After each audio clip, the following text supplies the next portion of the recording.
What's up? This Will from Bedell Management with an update on the house. I know it's been a minute since I made the last video. Had some personal issues, death in the family, other stuff going on. But I'm back. Everything's good. Show you a quick update of everything that's going on. The last video basically showed that this living room and dining room was nice and clean, because my partner always talking about he don't like walking around a messy house. So we're gonna call this video organization. Everything was clean from that kitchen all the way around to that wall. All that stuff was in there. All he had to do, him and his boy, was take all the stuff that we wasn't using and put in the garage and in the basement, in the area that I built for this stuff. Now, I'm trying to figure out what's the difference between me leaving certain stuff out and him leaving everything out. This is not organized, this is not clean. This all should be in the garage other than my tools and stuff that we use, which basically is none of this. Probably gonna use a couple of buckets out of that. So most all that shouldn't even be in here. That shouldn't be in here. Those buckets should be in here. Okay. So now let's go back to the update part of this video. I just wanted to make this, and hopefully my boy will look at it. He one of my viewers. So everything back here still looks the same. Don't know what we're gonna do with it. I think we're gonna go vinyl all the way through the kitchen, all the way to there, to the wood floor, hardwood. No, we sanding the floors. So got some bifold doors that's going downstairs. I gotta install this vent in one of the block glass windows, so if anybody wanna know, yeah, you could bust those two pieces of glass out and put a vent in it yourself. It's better to actually buy the window with the vent in it. Costs a little bit more, saves some time, but since these windows already been installed, gotta bust a couple blocks out. Now, I don't know if this room shows on the last video, but this wall wasn't here. No, it's not like this anyway. So this has been done. And what I did take out a wall. So 90% of that stuff upstairs can go in this area where I designed a storage area and put all this stuff there. But of course, don't want to listen, so we're gonna leave that alone. If you know way in advance what you plan on doing, you can know a lot as far as setting up wiring, building out stuff, you know, etc., etc. And you'll see what I mean in a second. Like this right here, this should have been a double box, because there should be a three-way switch in here that controls the other side of this basement. This switch controls these lights that's gonna be up here, these concerts. So the reason why I said it should have been a three-way, because I'm still planning on putting the TV there. Good spot. No lighting in the way as far as natural light. If anybody know they got a big screen and it's facing a window that gets natural sun, it shows a weird glare on it where it's hard to look at the TV. It defeats the purpose of buying an HD TV. So, as you can see, let me move back some. We started at the bathroom. I know I jumped off the subject about the light switch, but I'll tell you and show you in a second. Because the bathroom was always in the works. This finished part wasn't. So when we did the electrical over, as you can see, let me come from over here again. In order for you to turn that light on over there, You gotta walk all the way around now just to turn this light off. Now, if you down here on this side, it's cool. But if it's dark down here when you coming down, that means you would have to turn this light on first just to get some light to walk around, make sure you don't bump into nothing. Then come around here and turn this light on, which I think I'm gonna put a dimmer on there, not sure yet. So, this is called not planning ahead. So when you do these jobs and you sit there and ask the customer, are you planning on finishing this basement since you're putting a bathroom and a linen closet in here? That's what that area is over there. It's kind of weird because the 2x4s. I'll walk through there in a minute. So this was a last minute thing. Once again, why? I don't know. He do this every job. So I should have expected this was going to have to get done. Now, the reason why that light switch is over there, because this used to be the doorway to get into this basement.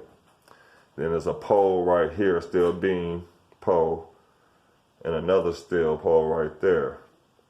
So you was able to walk through what I showed you, or come this way, or go in there to the laundry side. So, if we known that we was gonna block this up, finish it off, I wouldn't have had no plug right there, or maybe I would have probably left it. But the light switch would have been over here.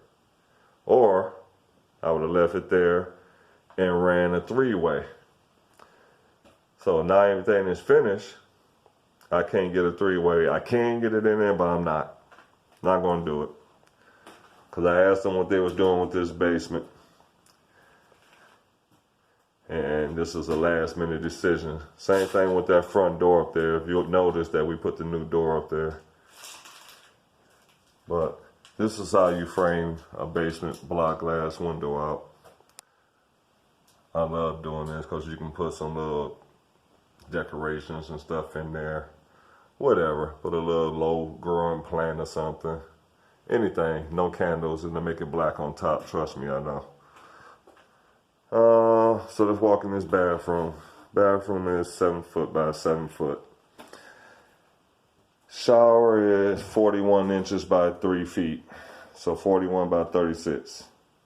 That's the shower drain right there. We tapped into this 4-inch line, which is running into a 4-inch Y coming from this line right here, just upstairs, toilet and actually kitchen drain too. So we got it tapped in. Probably, if I would have thought about it, and I still can because none of this is glued in. If I thought about it, I don't have the parts. Should have 45 that instead of this sharp turn. Yeah. Should have 45 it. I mean, the pitch is beautiful. It's a beautiful pitch. I'm not worrying about it backing up. But a 45 would have been a lot better flow because I could have went from that Y all the way over to that middle of that pipe probably. And that would have been a nice flow for the toilet. Could have had this right where that screwdriver is. I could have had a Y right there with a 45 that went directly to the sink, the vanity. Now that I'm thinking about it, it just would allow this to have a faster flow. But not concerned with it. Everything should be okay. Brand new pipe. This pipe is actually pretty clear. So I'm gonna walk upstairs. This is actually we don't know what that is, so I'm not gonna even try to guess. but it will be busted open, taken out, and plugged. So I don't have to worry about no water shooting up from underneath the tile that's going to be there. If you get enough pressure on something and it can't get out, it will bust through something. So that's a wire right there that goes in the back. It probably go to the storm gutter, because there's one in the front just like it, 4-inch. So I think I'm supposed to be walking through. That's gonna be the shower, you know that. You see a flange, of course that's gonna be the toilet. That's gonna be the linen area right there. There's gonna be a few shelves just to hold stuff, bifold door. 24-inch vanity.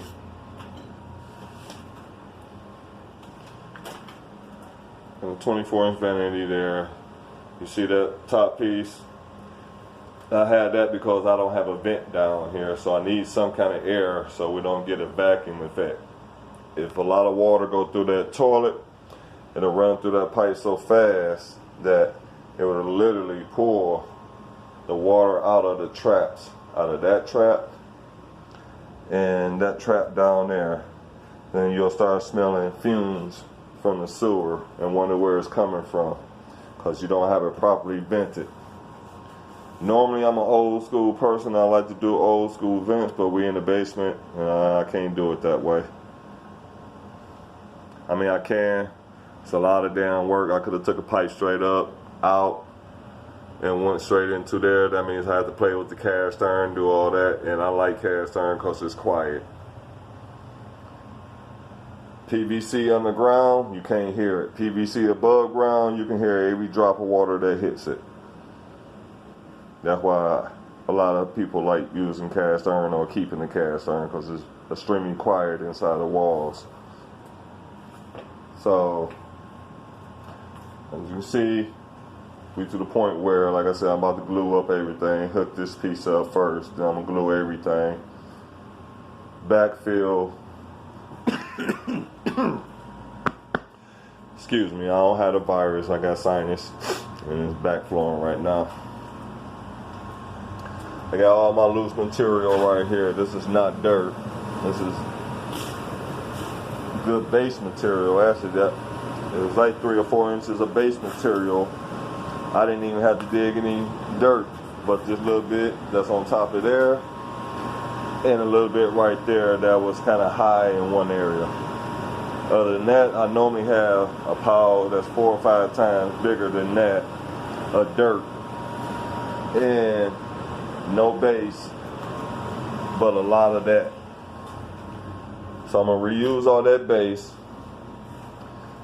Then I'm gonna go through all this stuff, reuse a lot of that, tamp it all down real good, because I need to get underneath that concrete real good and make sure everything cool.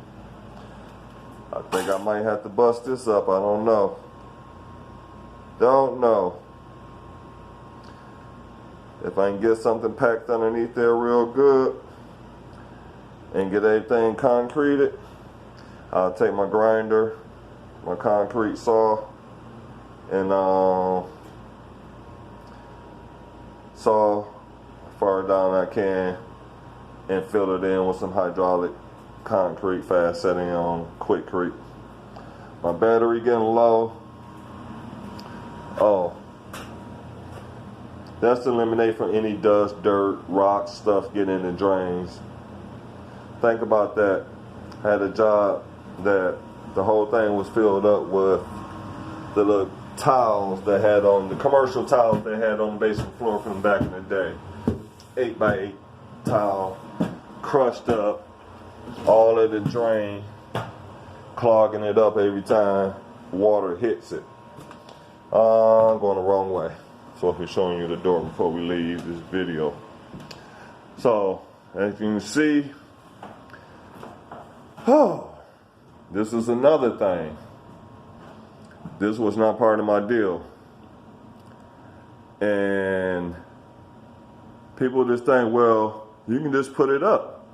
No, This is a Detroit frame house, and I'm finna show people on this video what I mean by Detroit frame house. And I'm gonna say something else for one of the investors that always has something to say about what Home Depot charges. I used to work for Home Depot, so I'm gonna say this in a minute. From here to here is new construction homes. That's what these frames are designed for, new construction homes.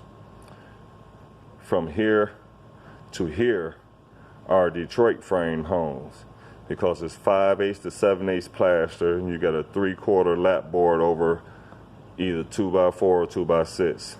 9 out of 10 is gonna be a 2x4.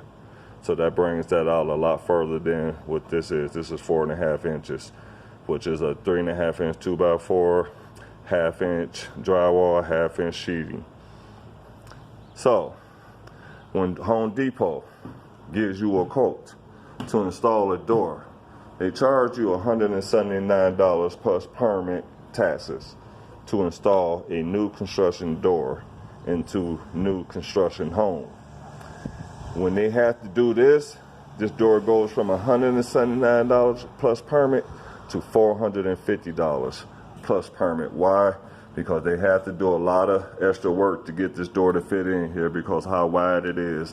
And most likely, if they had to do a whole bunch of work on the sides, they had to do the same thing to the header. Same thing I had to do. I had to cut a 1/4 inch off that header to get this door in here. So, you wonder why certain stuff costs a certain amount of money? Because I took out over $600 worth of tools to put this door in. And I charge $150 to install doors. So, if my investor decided to look at this video, he'll understand why I charge a certain amount and will be going up on prices. So, on that note, this is Will from Bedell Management. Peace. I'm out.